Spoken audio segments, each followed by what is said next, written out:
Hello and welcome to today's podcast. I'm Susan Guthrie, your host.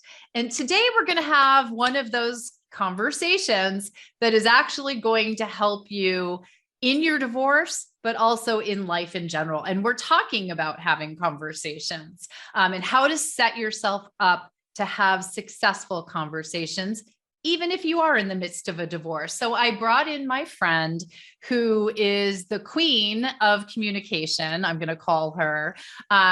She's really one of those people. I recently had the opportunity to see her communicating with a room full of people at a live training. And that's what made me think about doing this episode, because I think the skills that she was talking about are things that will translate well for all of you that are listening and going through a divorce and need to have a lot of difficult conversations. But also, hey, don't we all have to have conversations that are difficult in our day? So first, I'll just want to welcome her, Liz Becker. Thank you, Liz, for joining us today. Thank you for having me, Susan. Such a wonderful opportunity. Yeah, well, we're going to have some fun talking about this. You and I, no problem having a conversation, the two of us. But first, I want to let everybody know about you, because I've talked a little bit about being the queen of communication, but your skills and your accolades go much further than that. You and I met because you're the president and co-founder of the National Association of Divorce Professionals, NADP, for those of you who are out there, and you created a fantastic program that you do in conjunction with NADP called the CDS program. It's the Certified Divorce Specialist.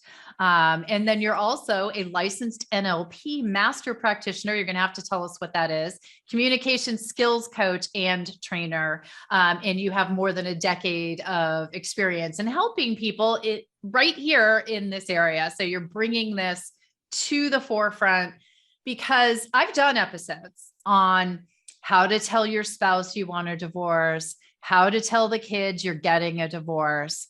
But that's not where the difficult conversations end, right? That's only actually the beginning. And in fact, there've probably been a lot of difficult conversations before that. So I'm glad we're talking about this life skill, this true life skill. And thanks again for coming on to talk about it.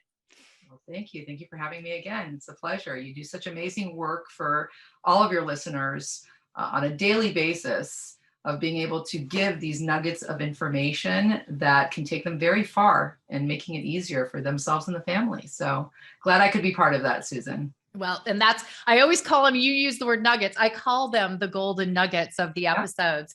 And so you might hear me say, I suspect I will a few times in this episode say, and there's another golden nugget, everybody. I wish there were actual like nuggets dropping. We'd be wealthy, but Sure. So let's talk about this. You and I went through this, and you were setting out for me, and it may surprise everybody, but I've not had a lot of training in communication. I've had a lot of training in negotiation and mediation skills, which has communication levels to it. But you broke it down so simply for me when we were talking about this. And what I thought was interesting is the very first place you start in thinking about having a difficult conversation or having a successful conversation is with the end result. You say, go in with a goal. So talk to us about why that's the most important thing to start with. Sure. Well, there's so many areas about communication and conversations, which really is just communication, right? You're sharing some kind of idea or thought with another person. It's just this exchange of information between two people when you're having a conversation. And usually there's an intention of this conversation. It could be just to kill time. It could be just for company, for companionship. It could be something that happens automatic, or there could be a specific goal for that exchange of information. And it is so important to understand, because really the magic happens in any conversation before the conversation even starts, right? It's like that vacation that you're planning. It is proven scientifically that the most pleasure one gets from actually going on vacation is before the vacation. Thinking about it? Yes, thinking about it. Planning what you're going to wear, packing, where you're going to stay, doing the research. The heightened level of excitement is actually more pleasurable because you haven't been disappointed yet. you have in mind, right? You have this anticipation of how incredible this vacation is going to be. but it also helps you in planning it effectively. Now, of course, when you go on that vacation and your flight is delayed, or that person sitting to you next to the plane is not the person you would want to be sitting next to you, or things happen throughout the actual experience. And that's why they say that it can lessen the amount of pleasure that you get. Conversations aren't any different. Though what's going to matter in the end result of that vacation or that conversation is how you're dealing with what's happening at the moment and what your goal was to begin with. What is the outcome that you wanted? What was the outcome you wanted from going on that vacation, right? Was it to relax? Was it to go, sightseeing? Was it to whatever that goal was? The same thing works in a conversation. So first and foremost, you have to have some clear steps that you're going to take before you even start the conversation. Especially, clearly, we're going to be talking about more targeted towards divorce, people that are going through divorce. And if you have a difficult conversation with your spouse ahead, or your ex-spouse, you mentioned it before. Most likely the reason you're getting divorced is because you could not have good conversations with your partner. Because if you could, most likely you're not getting divorced. So you have all this stuff that's already happened before. Now you're in a situation where most likely every conversation you have is going to be about an important topic, or at least a topic that's important to you, right? So yes, setting a goal is the number one thing. What is your intention at the end of this conversation? And one of the things that I would highly recommend is to really see, hear, feel what you would be seeing, hearing, and feeling at that moment when the conversation ended, so that you can have sort of something tangible in your mind of what you want to achieve. It's a lot easier to be able to get there. That would be the first step, definitely. Yeah, well, and I think about that. There's a couple things there that really jump out at me. First, as we just were both talking about, you've probably had a lot of unsuccessful conversations.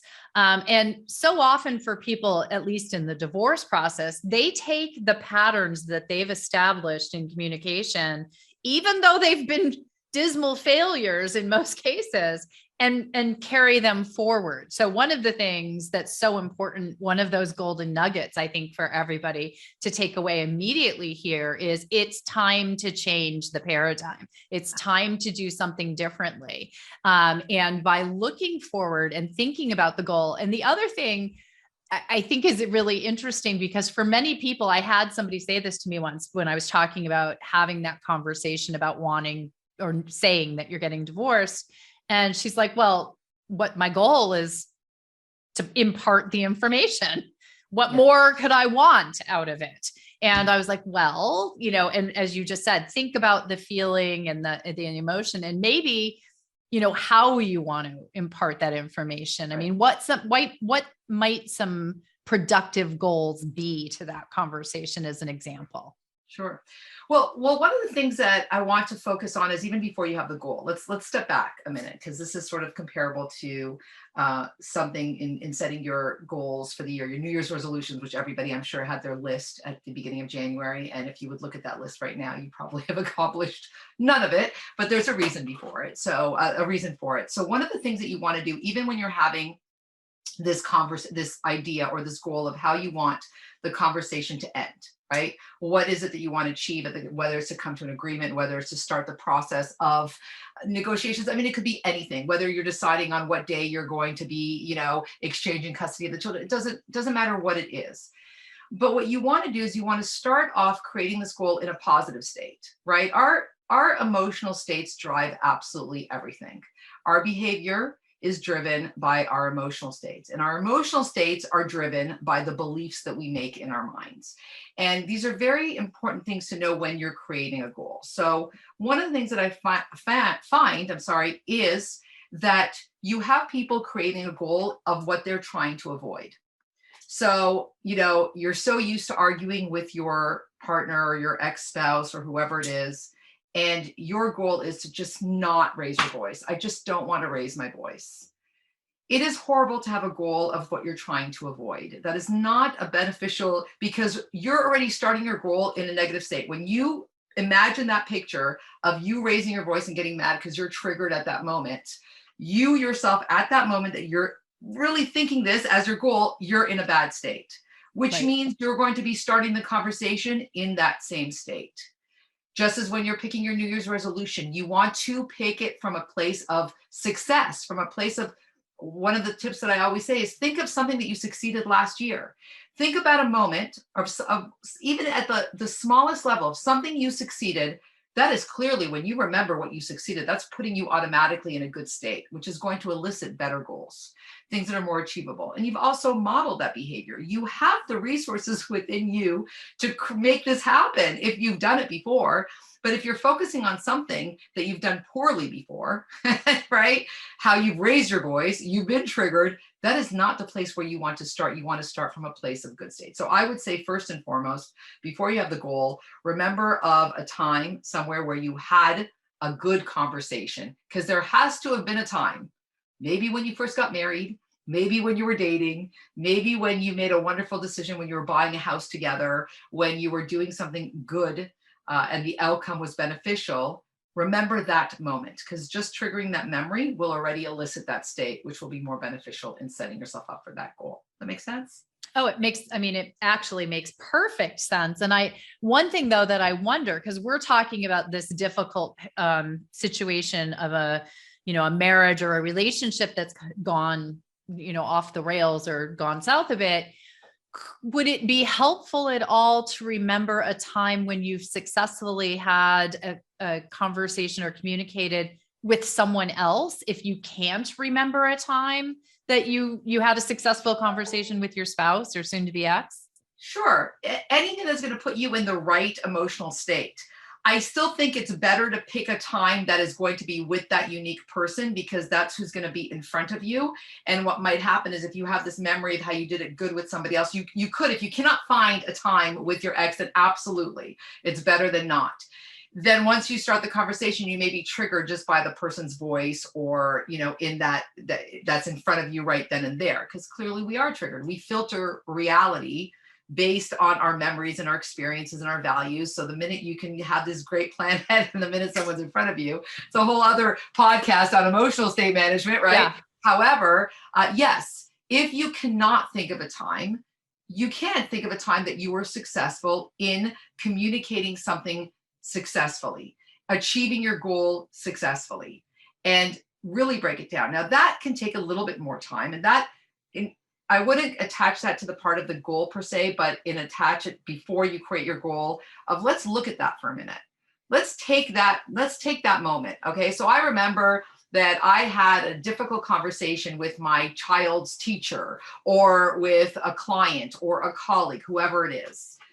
What did I really do? If I look back, what was it about my communication that caused me to be successful? What did I believe about that other person? What did I believe about the information that I was sharing? What did I believe about the goal that I was trying to achieve in that conversation? All of those things are going to drive the right behavior. Write down, take a piece of paper, see what that is, right? How badly did I want that conversation to go well? From 1 to 10, right? What was I willing to sacrifice? All of these things that you want to be able to analyze in your own communication, because Susan, at the end of the day, people are struggling all the time to control other people's behavior, and they think that that's what conversations are for, and that's what communication is about. And that's not true, because the main place that communication starts with is the same place that it ends with, and that's with you, period. Right. The other person's just along for the journey, right? I heard a great thing yesterday. Okay, I'm gonna admit it was on TikTok. Doesn't mean it's not great. Okay, it was someone that was sharing some incredible information that shot, a tremendous amount of dopamine in my brain that made me keep going and searching their profile even more. But they were talking about how, when we set goals for ourselves, and how our relationship is with time, and how we're continuously seeing the future in front of us and our goals in front of us, and constantly trying to go and see what's ahead and trying to prepare for what's ahead. And we see ourselves moving on this ramp towards this goal or future. And what they recommended, which I think is so brilliant, is the reverse. That when you're doing that, that creates anxiety. That creates this wave of you have to be prepared, and you have so many things to get to that point. What are you going to do? Whereas in reality, you should have that future and goal come towards you. So it's you that are grounded. It's you that is focus on what we're talking about. What are the goals? What do you want to see come to you in that moment at the time that you're having this conversation, rather than you're approaching the conversation? And I thought that that was brilliant. I think that would be a really good nugget to take away when we're talking about these conversations and goals in mind. Yeah. I mean, it's actually the perfect analogy to what we're talking about. And, so we've told people and given them some tips here to look at that goal setting, look to the past of a successful communication, conversation, pull tips from that, what did go well. But you've also mentioned something that I think you also believe can be helpful, and that's looking at when it went off the rails. When you've had, and this is one probably for the people who are listening, who are thinking about setting up a conversation or communication with a soon to be ex or an ex-spouse. They probably have a lot of examples of conversations that have not gone well. Why is that helpful? So let me give you an example first. If I were to ask you the last time you got into an argument with someone, how were they acting? Would you be able to give me a pretty good description? Yes. Right. Now, if I were to ask you, how are you acting? What did you sound like? What did you look like? What words were you specifically using? Most likely, again, most people would have a problem analyzing themselves. Most people it would be easier for them to remember the person that's in front of you, because you're not looking at yourself in a conversation. You're looking at that person that's in front of you. You're listening to the sounds of the tone of their voice, the level of how loud it is for you. That's what you're focusing on in the moment, unless you're watching a recording of yourself. I was just going to say, in a Zoom setting. In a Zoom setting, it's fantastic. Thank God for this online capability that you can hit record this meeting and then replay it. I recommend it all the time, actually. You want to see how you're communicating? Go back. You'll notice how many ums you say. You can look at yourself and practice on really going back into a conversation and focusing on how are you acting now. This doesn't happen magically now, but this is when you make the changes. So this is what your listeners should be doing right now to move forward, to be able to have better conversations. The next time they do have a successful or poor conversation, focus on your behavior less than the other person's behavior. Focus on what you're feeling. Focus on how you think that you look at that moment. What do you think your facial gestures look like? What do you think your facial muscles, how tight, how scrunched are your wrinkles? Thank God for a little bit of the filter going on here with Zoom. Right? How are your wrinkles? How loud is your tone if it were from 1 to 10? We don't gauge ourselves in these things, and you will never be able to correct it and rectify it. So let's just say that I've been unsuccessful with my ex-spouse in conversations because the tone of my voice triggers them. The words that I use triggers them. The facial that look, right? We all have a look. How often do you hear about that? Don't look at me like that. You know the other person's look. Do you know your own look? Probably not. Because when are you looking in the mirror and saying, okay, what's that look that I make when I'm really pissed off or when I'm starting to boil? You don't, but you should.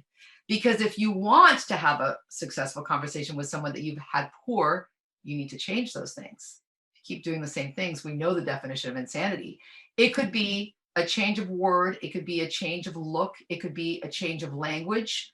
That will alter the conversation completely with your ex-spouse. So do your research. Start gauging yourself. Start being able to have an idea to calibrate how you did things right and replicate them, or how you did things wrong and change them. That's the only way that you'll be able to change this whole dynamics of conversations with people that you had unsuccessful communication with for so many years. Right. And this is more than, I really want to encourage people to think about this. This is more, what we're talking about here is more than talking to your soon to be ex about who's going to get the couch and whether you're getting part of the 401k. If you're a co-parent, you're going on beyond this divorce and are going to have so many conversations about your children and all that, you need to start changing your communication. It is an absolute necessity. So the steps that Liz is talking about here are important, not just for you to get what you want or impart the information that you think you need to impart, but it's important for the restructuring of your family and for the future health of your children, right? Of course, and your health. Every time we lose control over our emotional state, it puts us in physical danger physiologically, right? Right. You are releasing hormones that are not good for your body and for your health when you get upset. So the whole point is for you to stay grounded. Your divorce is going to mean to your children what it means to you. And if you're angry and fighting all the time, it's going to mean trouble, bad, horrible, terrible, life change. This is traumatic. I'm depressed, all of these slew of emotional states. When you have more control over all of these outcomes, whether it's your emotional state, whether it is just at least remaining calm within a conversation, being able to relay information, right, on a certain level with the other person, then you are able to maintain your state and be healthier for your children and your family. And that's what you're modeling your behavior. They're modeling your behavior, right? Right. So this is what you need to do for that. Really important in the whole process of communication and having conversations with those that are around you throughout everything. Yeah. I mean, it's truly of critical importance. And, so now, we've pulled together sort of where we want to go with this conversation. And we've looked back to the good, the bad, and the ugly of our past communications to pull those golden nuggets of how to, what to do and what we might need to tweak. But now you're in the conversation, it's going along, and you have some tips for the actual, discussion. I know one of them involves positive reinforcement. Can you explain how that fits in? Because I think it can feel hard in the moment. Yeah, of course. And I think that with the positive reinforcement, first of all, I'm always a huge fan of being authentic and genuine, period. I don't mean that when you're really pissed off that you want to authentically be pissed off and yell and scream, right? There still has to be. Thank you. Yes. I don't want someone saying, well, Liz said in Susan's podcast. Exactly. Yes, I did not say that. However, when I mean authentic is you want to be true to what you believe at the moment of whatever the conversation is about. You don't want to be fake and just, toot somebody's, you hear in many situations in dealing with narcissistic individuals. I'm not a huge fan of using and throwing that word around as yes, there are narcissists, but everybody seems to be divorcing a narcissist. I mean, there's just narcissistic behavior and then there's narcissists. And I think that at the end of the day, we're dealing with high conflict individuals, and that's how you have to frame it for yourself as well and how you communicate with them.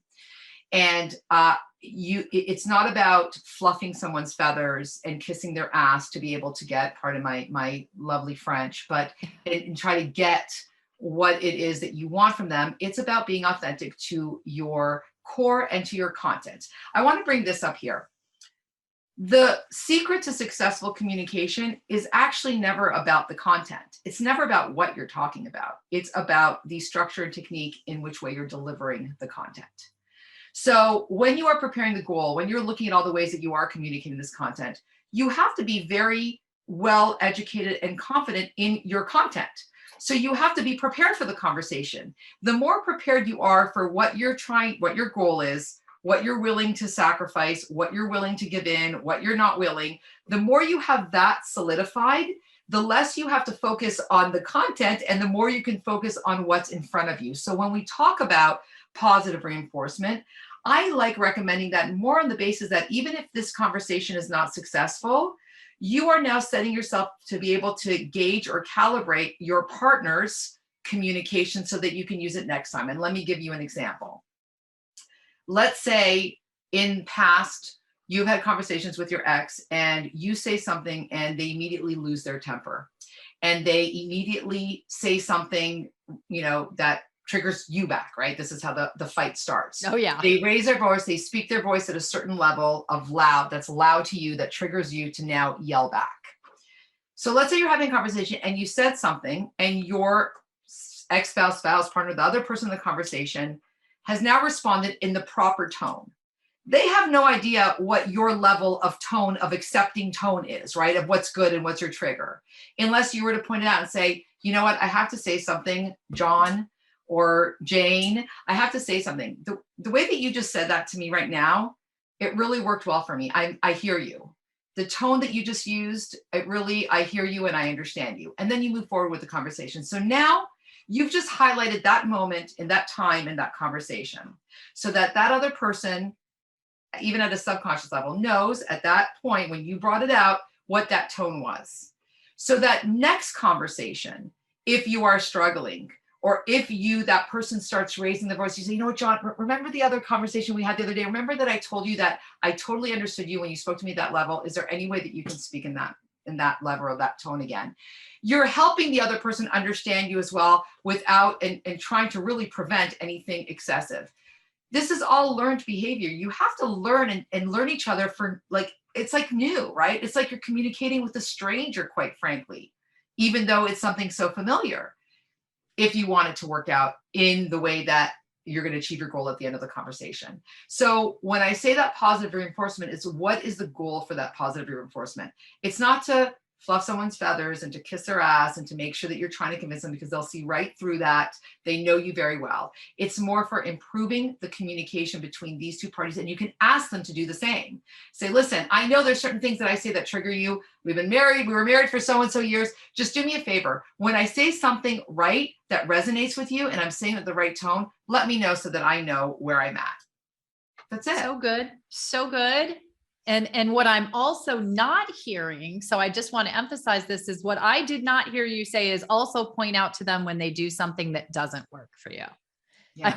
That not helpful. No, not. Don't talk to me like that. Don't yell at me like that. I hate it when you not productive. That just elicits more. That actually presents that. That's what we focus on. When you tell things what you don't, and I'm sure you've heard it and your viewers have heard it a million times. I mean, you say, that's why kids don't pick that up. They pick it up, right? At an unconscious level, if I tell you, don't think about something right now, you are going to think about it because it doesn't matter. At an unconscious level, you've already presented the information. The mind cannot really, separate, don't, want, can't. It's really, let's just focus on where you wanted to go, what you want to learn. And again, the structure and technique, not the content per se.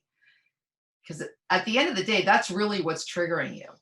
That's really, really what's causing you to react in a certain way, because you've had that conversation, you've shared that content back and forth, whether it's arguing about a specific amount, whether it's arguing about who's been late, why you're late, what time the pickup's going to be, who left this one at that house. And, all of these things, which you just had that wonderful, what is her name on the podcast that was giving me? Bella Duncan. Bella Duncan. I mean, what these children go through just at the smallest level of, pickup time or drop off of one parent being late, it's out of their control. They're losing all of this control. You want to be able to gain that within the conversations through communicating more effectively. And that behavior is going to trickle down to the children, by the way. You're setting an example. When you have these conversations and are pointing these positives, that puts the other person in a better emotional state too. And if the children are at their house, that's where you want them to be. I know so many parents that are continuously arguing while the children are at the other parent's house, not with them. And I'm like, hold up. That's not what you want while you have your kids or while your spouse has your kids. Right. All That's of these never be grounded.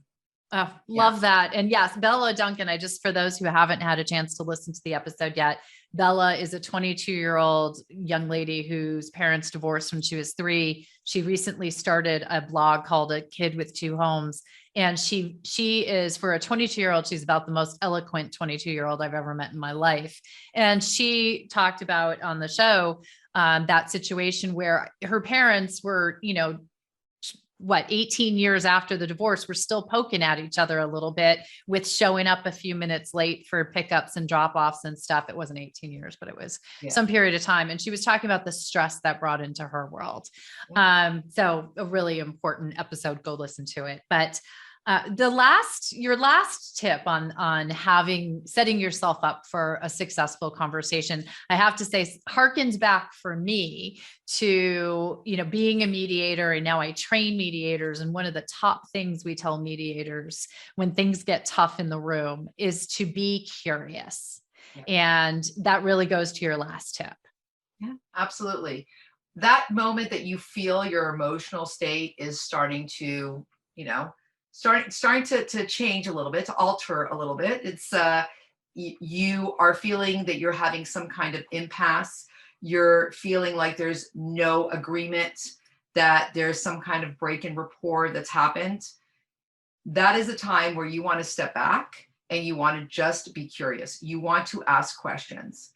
When I teach about communications, regardless if it was when I was coaching clients going through it, when I'm certifying or training professionals dealing with clients, no matter what I do, fundamentally, what good communication is creating good rapport with individuals and understanding when you've broken it and understanding how to rebuild it. Because it is impossible to maintain rapport with another person in a conversation where you feel that you're bigger or better, where you feel where you're right and they're wrong, because that puts you at a different level. We do a communication dance every day of our lives. From the minute we wake up in the morning to the minute we go to sleep, it's a dance that we're doing. We're stepping in and out of rapport with individuals, with our loved ones, with our partners, with our work, with our colleagues. It's pretty tiring if you were to break it all down. However, having said that, the magic not just happens before the conversation, but it happens in that moment where you're like, whoa, I'm setting blame aside here. There's no blame in my realm in order for me to continue this conversation, because that doesn't help. But I'm noticing that I'm getting resistance. I'm getting an impasse right now from this other person. I need to step down from here, that I know what I'm talking about. And that's focusing on your content, right? Like you're not getting the agreement that you want or whatever the outcome. And I'm going to get down and I'm just going to take a moment to ask questions. I'm going to take a moment to rebuild this level of rapport and try again and continue the conversation. Listen, not every conversation is going to be well. I teach communications. Doesn't mean that I get everything that I want. It doesn't mean that I get agreements. Even the best of high conflict coaches and experts will have their own fights and agreements with individuals around them. It would be impossible to be on all the time and be successful. But what is successful in that is that you are helping yourself maintain your emotional state as well. So it is a win-win. It is a win-win that you've just deterred a massive argument that's not going anywhere, and you've deterred tremendous amount of protection for your own health. So those are the things that I definitely recommend. Avoid the cortisol running through your veins and be more conscious of your own communication rather than focusing on everybody else's communication all the time to you. That's where the changes are going to happen. Yeah. And the power of being curious, the power of asking questions. I see that magic in a mediation room every single day. It's not the, I want this, you should give me that. It's the, can you tell me why this is so important to you? Or can you tell me what this looks like for you? And the power of that being curious is incredibly, another golden nugget. I love, and you phrase it exactly that I say, be curious, but it's ask questions. It's stop talking and ask a question and listen to what they have to say. Right.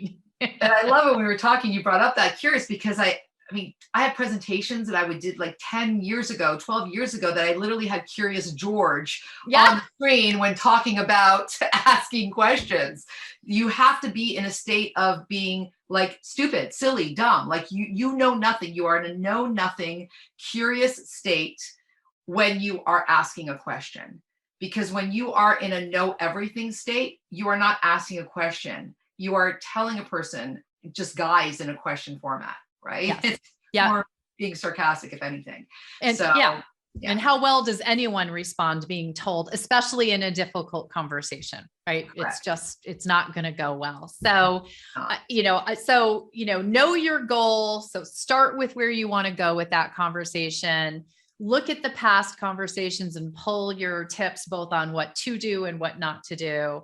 And then reaffirm or give some positive feedback to your conversation partner when they're doing something that does work, not necessarily highlight what doesn't work, and be curious. So this is your template to a successful conversation.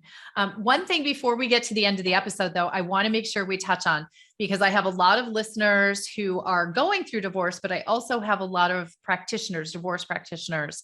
And you do wonderful trainings for people who are supporting those going through divorce. And we talked about it at the top of the episode, the certified divorce specialist. You have one coming up. So explain to people what the training is, when that is. And for those who are listening, who are going through divorce, it will help them understand where they might want to find a certified divorce specialist to help them.